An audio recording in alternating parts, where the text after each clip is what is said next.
मकामात हैं या ये कोई और जहान है, नहीं, ये या तो इनमें टाइम और स्पेस का कुरान की आयतों के थ्रू तो हमें साफ पता चल गया। हदीस तो बेशबहा है इस पर कि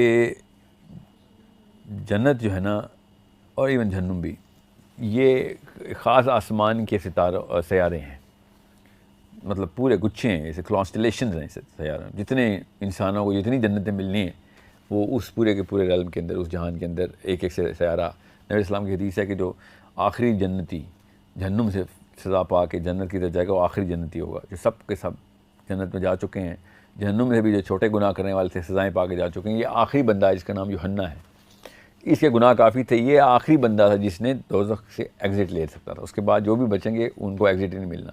ये मतलब लोएस्ट रैंक ऑफ जन्नती है। जब यूहन्ना निकलेगा दोज़ख से और इसको जब जन्नत अलॉट होगी, तो वो इस कुर्रे से, हमारी इस प्लानट अर्थ से 13 गुना ज़्यादा बड़ी होगी।